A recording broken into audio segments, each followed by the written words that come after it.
Hello everyone, welcome to my channel. Today we will solve class 9th maths chapter lines and angles exercise 6.1 question number 4. Now we read the question in figure 6.16. If x plus y equal to w plus z then prove that AOB is a line. यहाँ हमें एक figure given है. इस figure में वो क्या बोल रहे हैं कि अगर x और y का सम इक्वल है w और z के सम के, तो हमने प्रूव करना है कि जो AOB है वो एक लाइन है. पहले तो यहाँ देखिए AOB कहाँ पर है. ये है एक AOB, ठीक है, ये AOB है. AOB एक लाइन हमने प्रूव करना है कि ये लाइन है.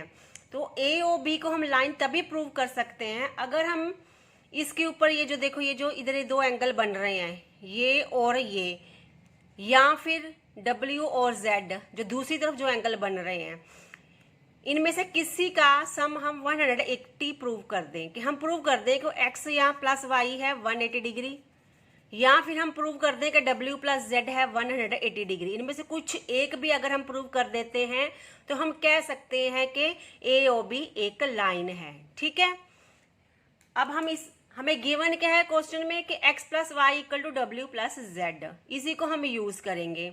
अब आप देखिए फिगर के अंदर, अगर हम इन चार एंगल्स को ज्वाइन करते हैं, ठीक है, तो ये क्या बन रहा है, एक कंप्लीट एंगल बन रहा है. और कंप्लीट एंगल कितने डिग्री का होता है, कंप्लीट एंगल 360 डिग्री का होता है. तो हम यहाँ पर लिखेंगे x plus Y plus W plus Z equal to 360 degree. क्योंकि एक कंप्लीट एंगल बन रहा है, ये हम यहाँ पर रीजन दे देंगे इसका. और हमें गिवन है कि x plus Y equal to है w प्लस जेड, तो हम यहाँ लिखते हैं x plus Y plus w plus Z की जगह पे हम लिख सकते हैं x प्लस वाई, क्योंकि ये दोनों आपस में इक्वल हैं. तो हम यहाँ लिखते हैं x plus Y equal to 360 degree. अब x प्लस एक्स क्या हो गया, 2x हो गया. y प्लस वाई क्या हो गया, 2y हो गया, इक्वल टू 360 डिग्री. यहाँ से 2 कॉमन ले लेंगे हम, क्या बचेगा, x प्लस वाई अंदर बचेगा, इक्वल टू किसके है, 360 डिग्री के. अब x प्लस वाई 2 इधर आकर क्या हो जाएगा, डिवाइड हो जाएगा. तो x प्लस वाई किसके इक्वल आ गया, 180 डिग्री के आ गया. हमने प्रूव कर दिया कि जो x और y का सम है वो 180 डिग्री है. ठीक है, ये जो एक इसके ऊपर इस साइड के इन दो एंगल्स को हमने प्रूव कर दिया कि ये 180 डिग्री है. तो इसका मतलब है कि ये AOB क्या है, एक लाइन बन गई है. क्योंकि किसी के लाइन के ऊपर जो भी एडजेसेंट एंगल्स होते हैं उनके सम क्या होता है, 180 डिग्री होता है. तो हमने x प्लस वाई प्रूव कर दिया 180 डिग्री है. तो यहाँ से क्या प्रूव हो गया कि AOB एक लाइन बन गई है. AOB is a line, hence proved. ये प्रूव हो चुका है. Okay, now question number 5. In figure 6.17, POQ is a line. Ray OR is perpendicular to line PQ. OS is another ray lying between rays OP and OR. Prove that angle ROS equal to half of angle QOS minus POS. यहाँ पे हमें एक figure given है, वो क्या बोल रहे हैं कि POQ एक लाइन है. ये POQ है, ये एक लाइन है, और जो रे OR है परपेंडिकुलर है PQ के ऊपर. तो RO या OR is perpendicular on the PQ. ये PQ के ऊपर परपेंडिकुलर है, मीन्स ये 90 डिग्री का एंगल यहाँ भी बनाएगी और इस तरफ भी बनाएगी. अब है OS is another ray lying between rays OP and OR. और एक रे बना दिया उन्होंने OS, जो किसके बिटवीन लाई कर रही है, OR और OP के बीच में. और हमने ये प्रूव करना है.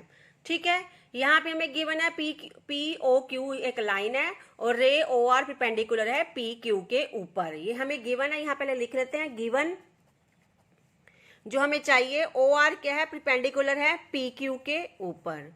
अब जब OR PQ के ऊपर परपेंडिकुलर होगा तो ये तो उन्होंने बोल दिया है पहले ही फिगर के अंदर के 90 डिग्री है. तो ये वाली साइड भी 90 डिग्री होगी. ठीक है, क्योंकि परपेंडिकुलर है. तो ये तो हमने यहाँ पे कंक्लूजन निकाल लिया. अब हम देखते हैं, हमें यहाँ पे RO ये दो एंगल बन रहे हैं, इस लाइन POQ के ऊपर एक बन रहा है ROP और दूसरी तरफ बन रहा है 90 डिग्री का ROQ। ROP, ये वाला ROP, ये एंगल, ये पूरा एंगल भी 90 डिग्री का बन रहा है और ROQ के ऊपर ये वाला एंगल भी 90 डिग्री का बन रहा है। तो इट मीन्स ये दोनों एंगल्स आपस में इक्वल हैं। तो क्या मतलब है कि ROP इक्वल टू हो गया ROQ के। अब हमारे पास यही कंक्लूजन आया कि ROP इक्वल टू है ROQ के, लेकिन हमें चाहिए ROS, QOS, POS। तो इनसे हम इन एंगल्स को लाने की ट्राई करेंगे। अब हमारे पास है ROP को हम कैसे लिख सकते हैं? इस ROP को हम लिख सकते हैं कि ये ROS प्लस POS लिख सकते हैं हम इसको। तो एंगल ROP किसको मिलाकर बना है? ROS प्लस एंगल POS को मिलाकर बना है। ठीक है, यहाँ पे अब ROQ कैसे बना है? यहाँ भी हम इन तीनों में से ROS, QOS और POS में से कुछ लाने की ट्राई करते हैं। अब ROQ, ये है ROQ, ये हम कैसे ला सकते हैं? अगर हम एंगल QOS, जो कि हमें क्वेश्चन में गिवन है, प्रूफ में गिवन है, एंगल QOS में से अगर हम माइनस कर दें ये एंगल ROS, ठीक है, समझ आइए आपको? ये पूरे एंगल इस QOS, इस फुल एंगल में से अगर हम ये वाला एंगल ROS माइनस करते हैं तो हमें ये ROQ मिल जाएगा और जो हमें टर्म्स चाहिए वो भी मिल जाएंगी। तो हम क्या करते हैं कि एंगल QOS में से एंगल ROS को माइनस कर देते हैं। तो ये क्या बन जाएगा? Angle ROQ। ठीक है, यहाँ आप मेंशन कर दे सकते हैं कि OR परपेंडिकुलर है PQ के, इसलिए ये आपस में इक्वल है। ये आपको समझ आ गया? ROP को हम कैसे लिखेंगे? इन दोनों को मिलाकर लिखेंगे। और ROP को हम कैसे लिखेंगे? इन दोनों को मिलाकर लिखेंगे। और ROQ को हम क्या करेंगे? इस बड़े एंगल में से इस छोटे एंगल को माइनस करके लिखेंगे, ताकि हमारे पास ये वाली टर्म्स चाहिए प्रूफ में वो आ सकें। अब हमें क्या चाहिए? ROS एक साइड पे चाहिए, तो हम क्या करेंगे? ROS को एक साइड पे रखेंगे इन टर्म में से। तो ROS प्लस ये एंगल इधर के प्लस हो जाएगा ना, तो ये बन जाएगा प्लस ROS इक्वल टू ये एंगल QOS और ये इधर आके क्या हो जाएगा? माइनस हो जाएगा POS। अब ROS प्लस ROS क्या होगा? 2ROS बन जाएगा और यहाँ पे क्या है? QOS minus POS। अब ये 2 क्या इधर आके डिवाइड हो जाएगा, तो हम लिखेंगे angle ROS equal to, divide होने का मतलब यहाँ पे ये हाफ हो जाएगा, half of angle QOS minus POS। ठीक है, अब यहाँ देखिए क्वेश्चन में हमने क्या प्रूव करना था? यही प्रूव करना था। तो हैंस प्रूव्ड, हमने क्या कर दिया है? प्रूव कर दिया है, हम प्रूव कर चुके हैं। यहाँ पे बस आपने इसी बात का ध्यान रखना है, पहले ROP को ROQ के रखना है इक्वल, फिर हम ROP को कैसे लिख सकते हैं और ROQ को कैसे लिख सकते हैं, उस बात का ध्यान रखना है। बाकी आगे आपका ऑटोमेटिकली खुद से आप सॉल्व कर लेंगे, बस ये लाइन का ध्यान रखिए। ठीक है, now question number 6, it is given that angle XYZ equal to 64 degree and XY is produced to point P. Draw a figure from the given information. If ray YQ bisects angle ZYP, find angle XYQ and reflex of angle QYP. यहाँ पे हमें given है कि angle XYZ है 64 degree और XY को produce किया है P पर। इस इंफॉर्मेशन को यूज करके हमने फिगर को ड्रॉ करना है। फिगर गिवन नहीं है क्वेश्चन के अंदर। तो सबसे पहले हम एंगल ड्रॉ करेंगे XYZ। 64 डिग्री है मीन्स लेस देन 90 डिग्री है, तो हम ये एंगल कैसे इस तरह से ड्रॉ हो सकते हैं? लेस देन 90 डिग्री है तो इस शेप में होगा। तो ये बन गया X, ये हो गया Y और ये हो गया Z। कितने डिग्री है? 64 डिग्री है। आगे बोल रहे हैं XY is produce two point P। XY को बढ़ाया गया है पॉइंट P की तरफ। ठीक है, प्रोड्यूस मीन्स बढ़ाना, इंक्रीज करना, आगे लेकर जाना। XY लिखा है तो X से स्टार्ट करके हम Y की तरफ आएंगे और इसको कहाँ तक लेकर जाएंगे? आगे तक लेकर जाएंगे और इसको नेमिंग करेंगे हम P।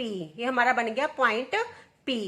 ठीक है, इसको यूज करके हमने इंफॉर्मेशन को यूज कर हमने फिगर को ड्रॉ कर लिया है। आगे बोल रहे हैं if ray YQ bisects ZYP, Z Y P कहाँ पर है, ये है जेड, ये वाई और ये है पी।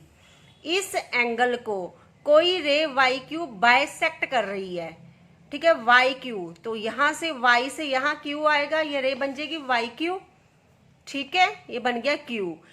इस वाई क्यू रे ने, इस वाई को हम यहां पर लिख देते हैं, इस वाई क्यू रे ने जेड वाई पी को बाइसेक्ट कर दिया, मींस टू इक्वल पार्ट्स में डिवाइड कर दिया। तो ये वाला एंगल इक्वल हो गया है इस वाले एंगल के। तो हमने फाइंड आउट करना है X Y Q, X Y Q, X Y Q means इस और इस एंगल के सम को फाइंड आउट करना है। और हमने फाइंड आउट करना है reflex of angle Q Y P, Q Y P, इस एंगल के रिफ्लेक्स को फाइंड आउट करना है। सबसे पहले हम फोकस करते हैं finding angle X Y Q given information को यूज करके। अब यहाँ पे देखिए हमारे पास एक लाइन है X Y P, X Y P एक लाइन है।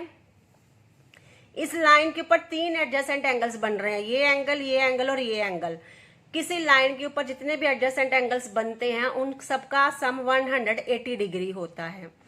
यहाँ पे हमें एक एंगल गिवन है 64 डिग्री और बाकी एंगल अभी हमने पता लगाया ये दोनों आपस में इक्वल हैं। तो ये दोनों क्या हो जाएंगे, ये एक्स है तो ये एक्स हो जाएगा। तो पहले हम लिखेंगे let angle Z Y Q and angle Q Y P, Q Y P आपस में इक्वल होते हैं, किसके इक्वल हो गए, एक्स डिग्री के इक्वल हो गए, ये एक्स हो गया। अब ये तीनों एंगल्स का सम क्या होना चाहिए, 180 डिग्री होना चाहिए। तो पहले हम तीनों एंगल्स के नेम लिखते हैं, कौन कौन से एंगल बन रहे हैं, एक्स वाई जेड। लिखते हैं angle X Y Z plus angle Z Y Q plus angle Z Y Q plus angle Y Q P, Q Y P, Q Y P किसके इक्वल होंगे, 180 डिग्री होंगे।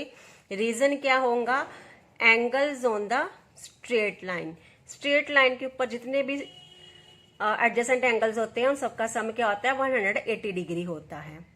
अब angle X Y Z, X Y Z कितना given है, 64 degree given है, plus Z Y Q कितना है, x है, प्लस क्यू वाई पी कितना है, एक्स है, इक्वल टू 180 डिग्री। अब 64 डिग्री प्लस एक्स क्या बन जाएगा, 2x बन जाएगा, इक्वल टू 180 डिग्री। तो 2x इक्वल टू हो जाएगा 180, ये 64 इधर आएगा तो माइनस में हो जाएगा 64, माइनस 64। तो 2x इक्वल टू हो गया 180 में से 64 माइनस करेंगे 6 7 माइनस 6 116 डिग्री हो गया। अब x equal two divided by 116 divide by 2 होगा, क्योंकि ये 2 इधर मल्टीप्लाई है, इधर आके क्या हो जाएगा, डिवाइड हो जाएगा। इसको डिवाइड करेंगे तो हमारे पास आंसर आएगा 58 डिग्री। तो x की वैल्यू आ गई है हमारे पास 58 डिग्री आ गई है, ठीक है। ये इट मीन्स ये भी 58 डिग्री हो गया और ये भी 58 डिग्री हो गया। और हमने फाइंड आउट क्या करना है, angle X Y Q, X Y Q ये वाला एंगल फाइंड आउट करना है हमने, ठीक है। और इसके अंदर कौन से दो एंगल आ रहे हैं, कि ये एंगल आ रहा है और कि ये एंगल आ रहा है। इन दोनों को प्लस करके हमारे पास एक्स वाई क्यू आ जाएगा। तो अभी हम लिखते हैं एंगल एक्स वाई क्यू किसके इक्वल होगा, X Y Z, angle X Y Z plus angle Z Y Q plus angle Z Y Q. X Y Z है 64 डिग्री, जेड वाई क्यू है 58 डिग्री। इन दोनों को ऐड करेंगे तो हमारे पास answer आएगा 122 डिग्री। तो एक्स वाई क्यू आ गया हमारे पास 122 डिग्री। अब हमने फाइंड आउट करना है reflex of angle Q Y P. Q Y P कहाँ पे है, ये क्यू, ये वाई और ये पी। इस एंगल का ये वाला एंगल जो है इसका हमने रिफ्लेक्स फाइंड आउट करना है, मीन्स इसका जो बाकी बचा पार्ट है ये वाला, ये फाइंड आउट करना है हमने। इसका बाकी बचा पार्ट, इसका रिफ्लेक्स ये वाला बाकी बचा पार्ट हमने फाइंड आउट करना है। तो रिफ्लेक्स फाइंड आउट करने के लिए हम क्या करते हैं, उस एंगल को 360 डिग्री में से माइनस करते हैं, क्योंकि ये एक कंप्लीट एंगल बन गया और कंप्लीट एंगल कितने डिग्री का होता है, 360 डिग्री का होता है। अब हम फाइंड आउट करते हैं reflex of angle Q Y P. Reflex of angle Q Y P किसके इक्वल होगा, 360 degree minus angle Q Y P. 360 minus Q Y P कितना आया हमारे पास, क्यू वाई पी आया था हमारा 58 डिग्री, अब इसको माइनस करेंगे 2, 5 - 5 0 3, 302 डिग्री हमारा रिफ्लेक्स ऑफ एंगल QYP, ये आंसर आ चुका है। तो यहाँ पे ये एक्सरसाइज कंप्लीट होती है। होप है ये वीडियो आपको पसंद आई है, और अगर कोई भी आपको डाउट है आप मुझसे पूछ सकते हैं कमेंट सेक्शन में। I will try my best to answer that. और इस चैनल को सब्सक्राइब कर लीजिए और वीडियो को ज़्यादा से ज़्यादा शेयर कीजिए। Thank you so much.